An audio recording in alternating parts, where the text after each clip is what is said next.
우리가 살아가면서 수없이 많은 근심을 합니다. 건강 때문에 근심하고 자녀 때문에 또 근심합니다.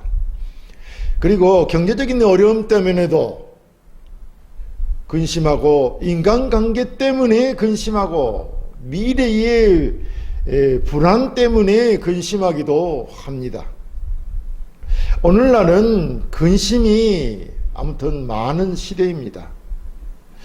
우리의 이 기술은 발전했고 삶의 질도 생활도 편리해졌습니다. 그러나 사람들의 마음은 더욱 불안합니다.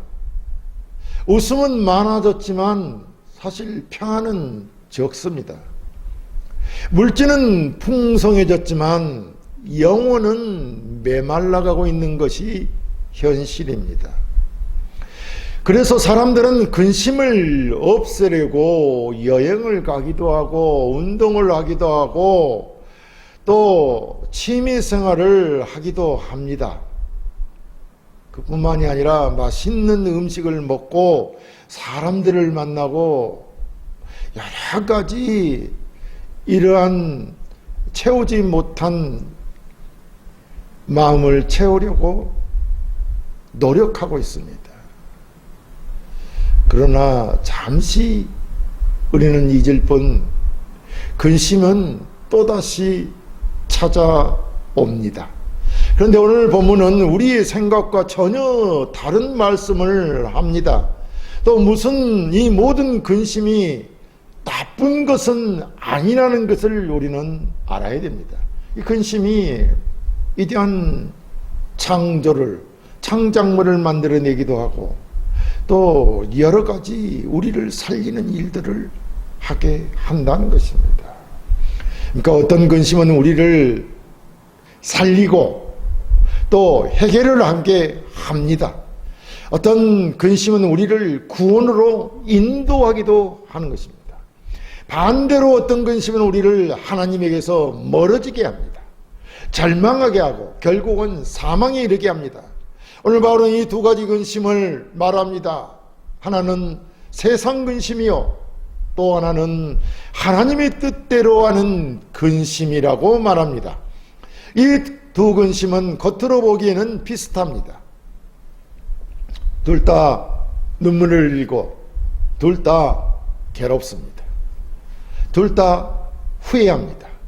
그러나 결과는 완전히 다릅니다. 세상 근심은 사람을 죽이지만 하나님의 뜻대로 하는 근심은 사람을 살립니다. 오늘 본문을 통하여 우리 모두가 하나님께서 기뻐하시는 거룩한 근심을 배우고 참된 내게를 경험하며 그리스도의 십자가 안에서 제3의 은혜를 누리는 복된 성도들이 되시기를 바라면서 함께 말씀을 보겠습니다. 하나님의 뜻대로 하는 근심은 첫째, 참된 해결을 이루게 합니다.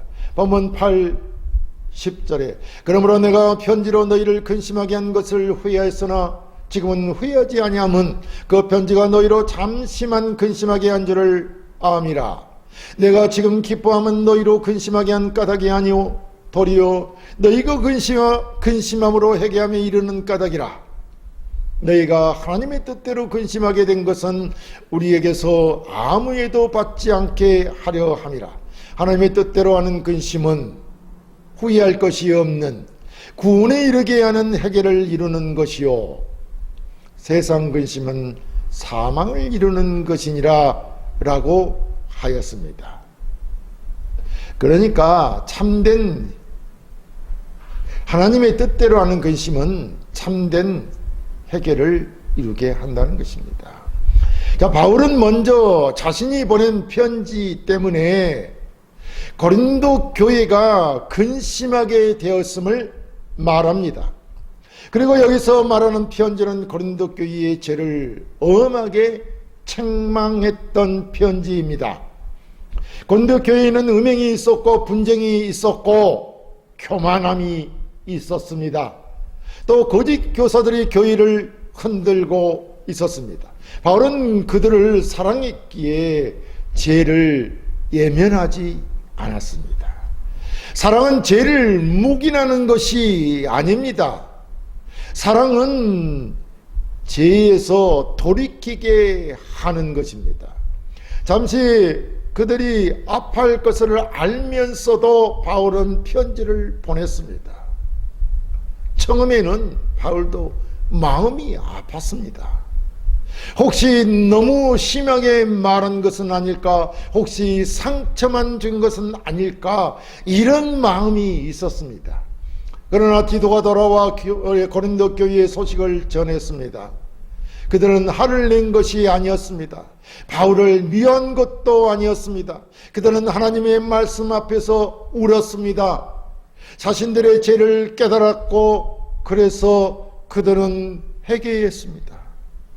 그 소식을 듣고 바울은 매우 기뻤습니다. 왜 기뻤습니까? 그것은 근심 자체 때문이 아닙니다. 그 근심이 회개를 낳기 때문입니다. 그래서 9절에 너희가 근심함으로 회개함에 이른 까닭이니라 라고 하였던 것입니다. 여기서 회개는 단순히 눈물을 흘리는 것이 아닙니다. 마음과 생각이 바뀌어 삶의 방향이 하나님께로 돌이키는 것입니다. 신실한 믿음 생활을 하는 것입니다. 참된 회개는 감정으로 끝나는 것이 아니라 삶이 달라지기 때문입니다. 죄를 미워하게 되고 하나님을 더욱 사랑하게 됩니다. 이것이 바로 하나님의 뜻대로 하는 근심입니다. 이는 10절은 더욱 분명하게 말씀하고 있습니다. 하나님의 뜻대로 하는 근심은 후회할 것이 없는 구원에 이르게 하는 회개를 이루는 것이요 라고 말입니다. 여기서 후회할 것이 없는 이 말은 다시 이전의 삶으로 돌아가지 않는다는 의미입니다. 이전의 삶을 후에 회개했지 않습니까? 후회했지 않습니까? 그렇기 때문에 다시 이전의 삶으로 돌아가지 않는 것이 후회할 것이 없는 삶을 말하는 것입니다. 그래서 이 후회할 것이 없는 근심이 바로 구원에 이르게 한다는 것이죠. 그래서 회개하는 것입니다. 자, 세상의 후회는 왜 여러분 들켰을까? 입니다. 그러나 하나님의 뜻대로 하는 근심은 내가 하나님 앞에서 죄를 지었구나 입니다. 세상에서는 후회를 하는 것은 내가 작전을 잘 써놨는데, 내가 잘 오묘하게 숨겼는데 그것이 들통이 났습니다. 그래서 내 하는 행위가 들통났기 때문에 오해하는 것이죠. 그러나 하나님의 뜻대로 하는 근심은 내가 하나님 앞에서 죄를 지었다는 깨닫고 회개하는 것입니다. 그래서 세상 근심은 결과를 슬퍼하지만 하나님의 근심은 죄 자체를 슬퍼합니다. 이 차이가 너무나도 큰 것입니다. 다윗은 바세바 사건 이후 선지자 나단의 책망을 받았습니다. 그때 그는 변명하지 않았습니다. 시편 51편 4절에 내가 주께만 범죄하여 주의 목전에 악을 행하여 싸우니 라고 이렇게 고백합니다. 다윗은 사람에게 들킨 것을 슬퍼하지 않았습니다. 하나님께 죄를 지은 것을 슬퍼했습니다. 그래서 하나님께서는 다윗을 용서하셨습니다. 반면 가룟 유다는 예수님을 판 뒤 후회했습니다. 그러나 그는 주님에게 돌아오지 않았고 절망 속에서 스스로 생을 마감했습니다. 다윗도 울었고 유다도 울었습니다. 가룟 유다도 울었습니다. 그러나 다윗의 눈물은 하나님께 돌아오는 회개의 눈물이었습니다.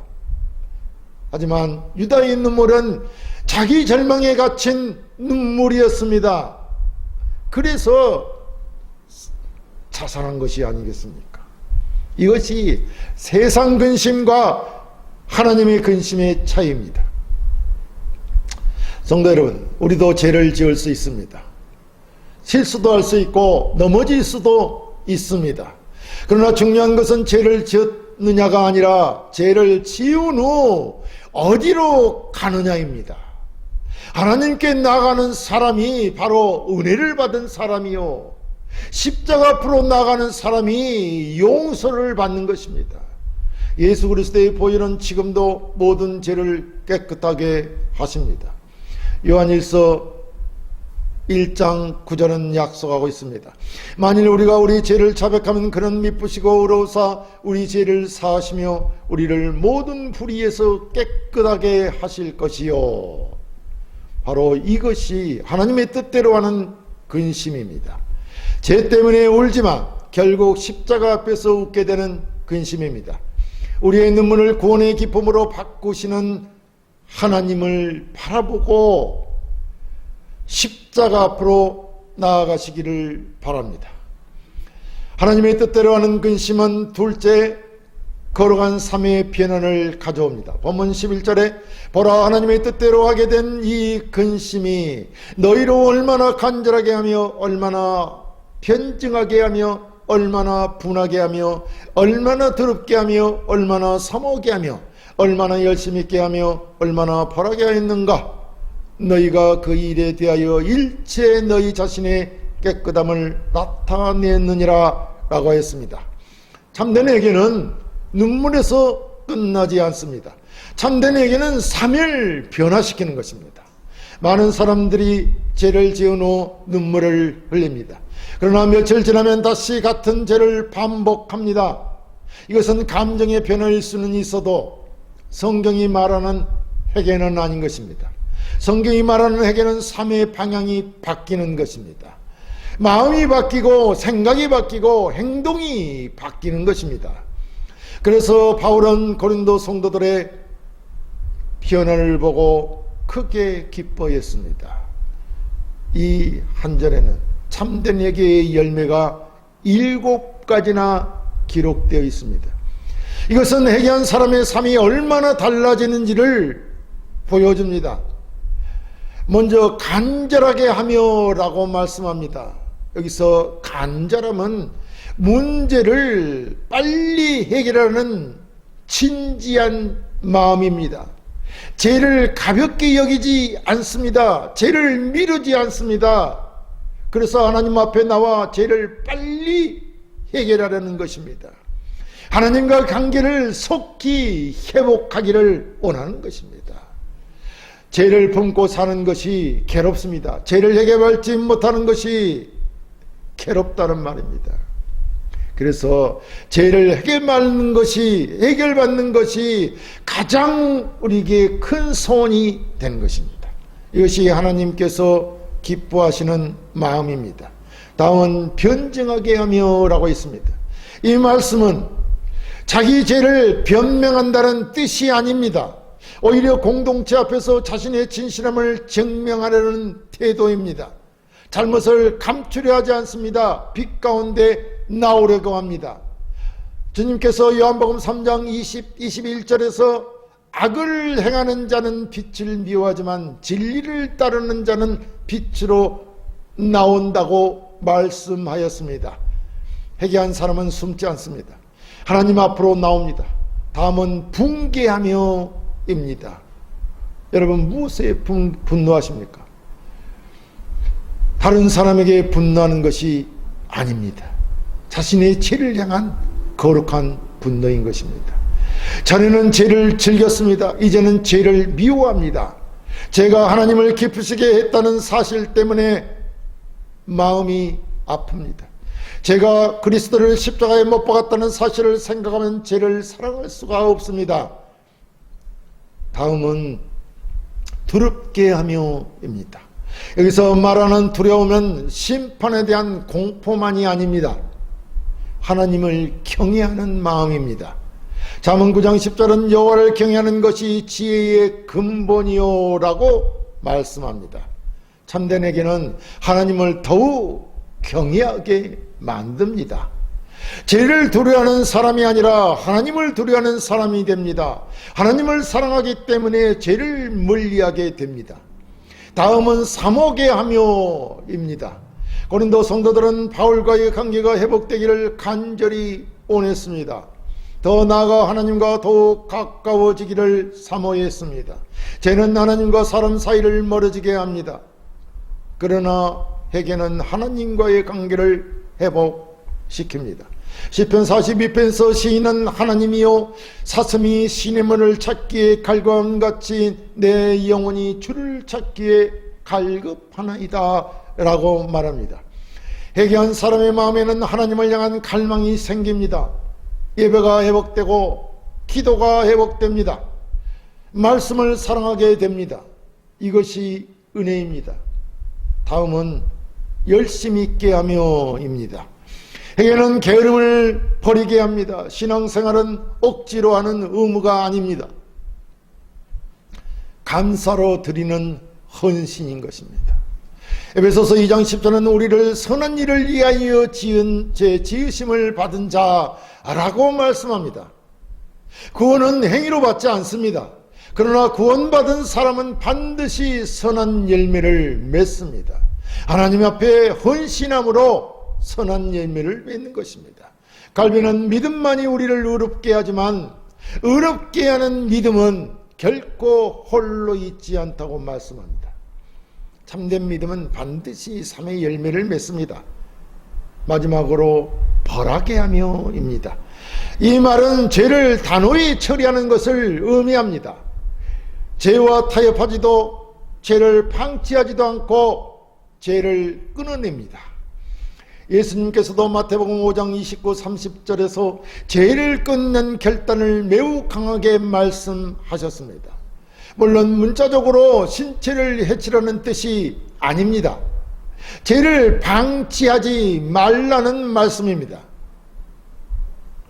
성도 여러분, 이 7가지 우리 모습은 모두 성령께서 회개한 사람 안에서 이루시는 변화입니다.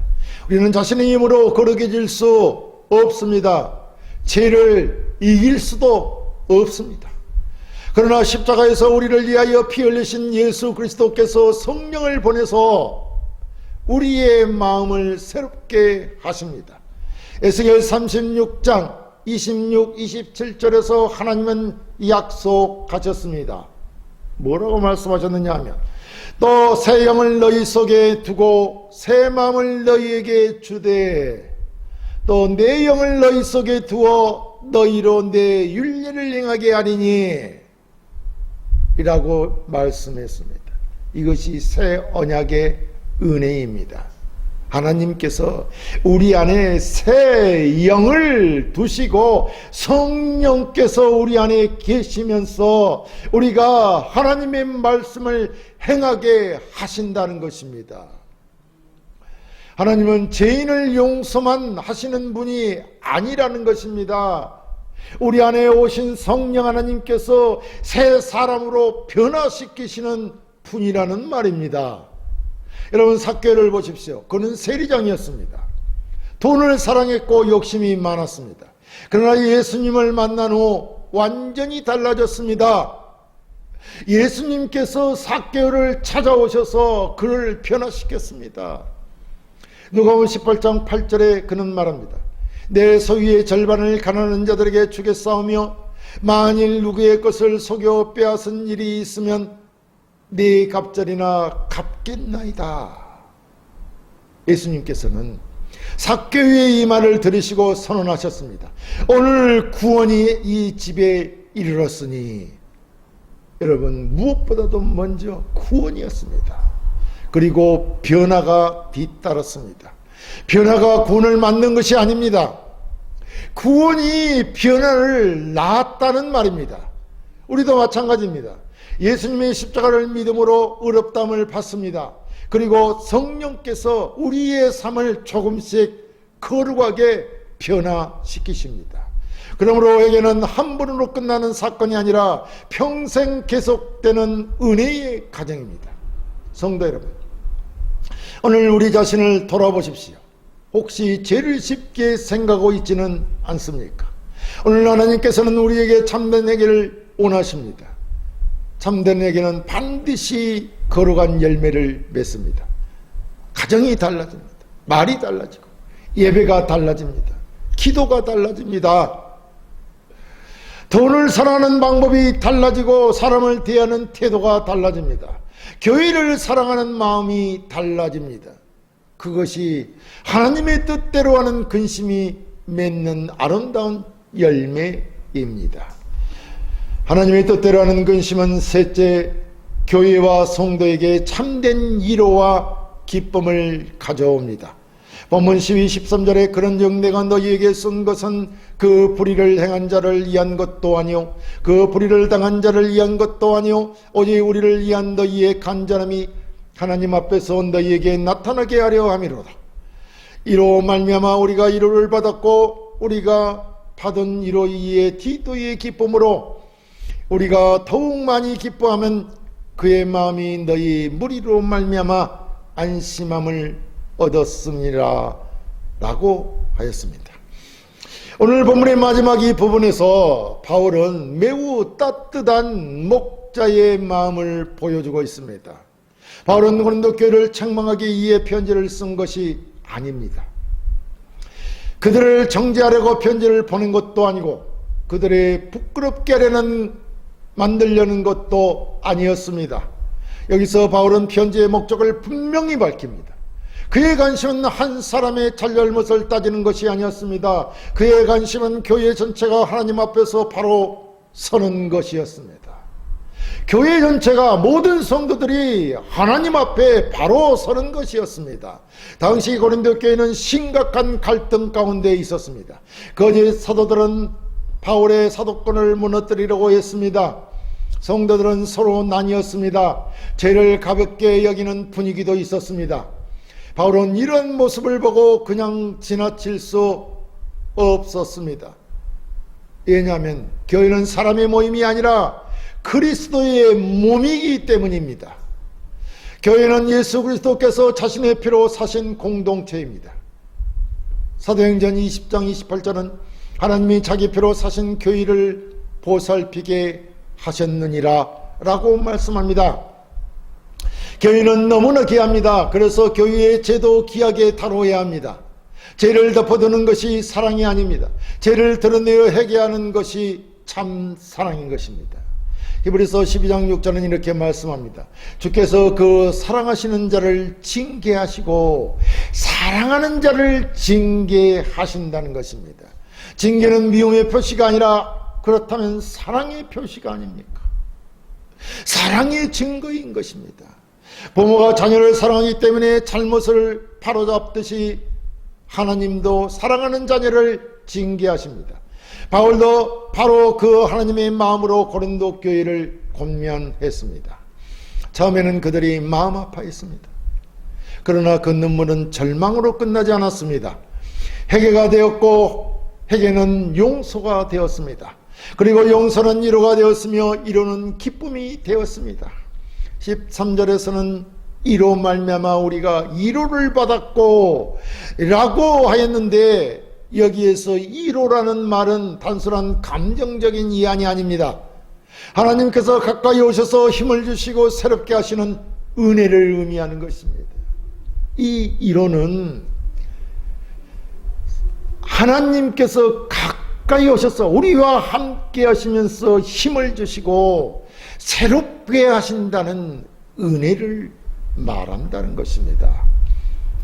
이와 같은 어원에서 성령을 가리키는 보혜사라는 말도 나왔습니다. 결국 참된 위로는 하나님에게서 나오는 것입니다. 세상은 죄를 덮어주려고 합니다. 그러나 하나님은 죄를 용서해 주십니다. 세상은 죄책감을 잊으라고 말합니다. 하나님은 죄를 씻어주십니다. 세상은 괜찮다고 말합니다. 하나님은 내가 너희를 용서하셨다고 선언하십니다.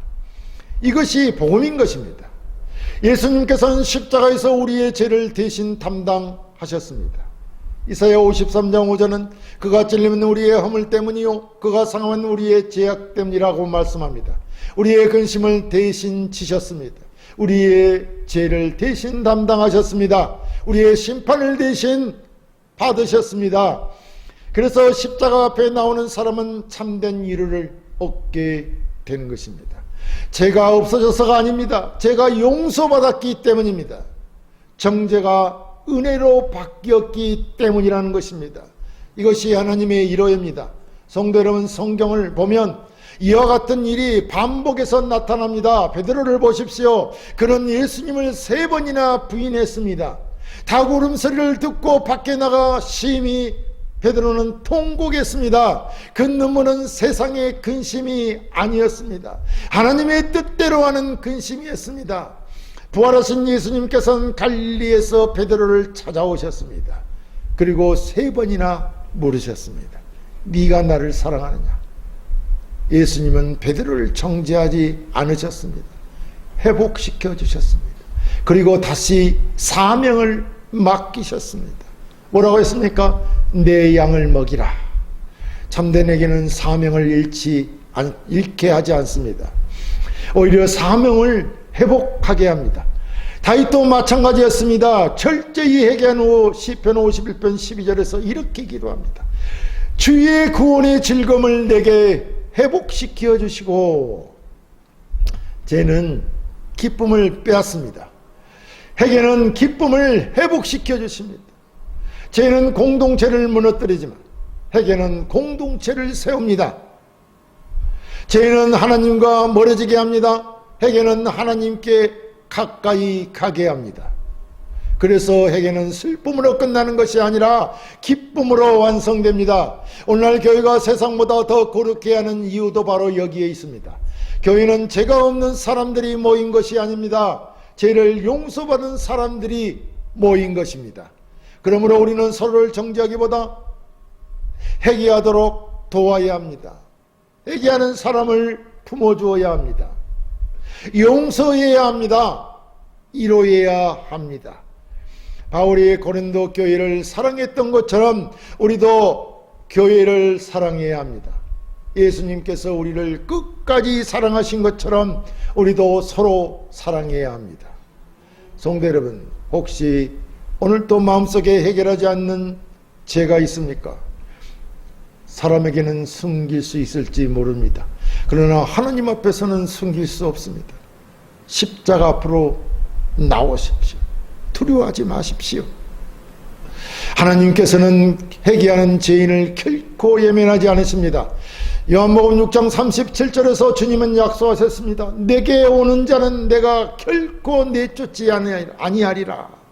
이보다 더 큰 위로가 어디 있습니까? 우리가 하나님께 나아가기만 하면 하나님은 용서하십니다. 하나님은 회복시키십니다. 하나님은 다시 일으켜 세우십니다. 이것이 하나님의 뜻대로 하는 근심이 맺는 가장 아름다운 열매입니다. 사랑하는 성도 여러분, 오늘 우리는 하나님의 뜻을 말씀을 통하여 2가지 근심이 있다는 것을 배웠습니다.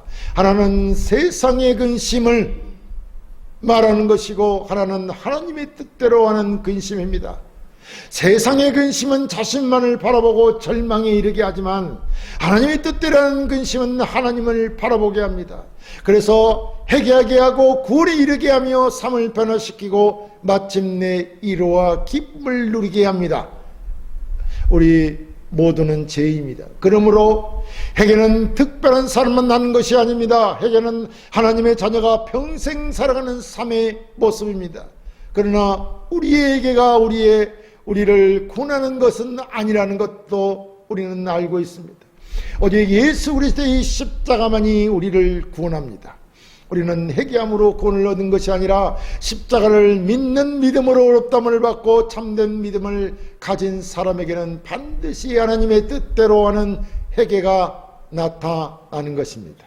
그러므로 혹시 오늘 우리의 마음속에 감추어진 죄가 있다면 더 이상 미루지 마시고 십자가 앞으로 나아가십시오. 그리고 죄를 자백하십시오. 주님께서는 회개하는 자를 결코 예면하지 않으실 것입니다. 주님의 보혈은 오늘도 모든 죄를 깨끗하게 씻을 것입니다. 사랑하는 성도 여러분, 이 한 주간 세상의 근심에 사로잡혀 살아가는 사람이 아니라 하나님의 뜻대로 하는 그러한 그 근심으로 날마다 자신을 살피고 죄를 버리며 예수 그리스도를 더욱 닮아가는 성도들이 되시기를 바랍니다. 그리하여 회개에서 끝나지 않고 용서의 기쁨을 누리고 변화된 삶으로 하나님께 영광을 돌리는 우리 모두가 되시기를 우리 주 예수 그리스도의 이름으로 축원합니다.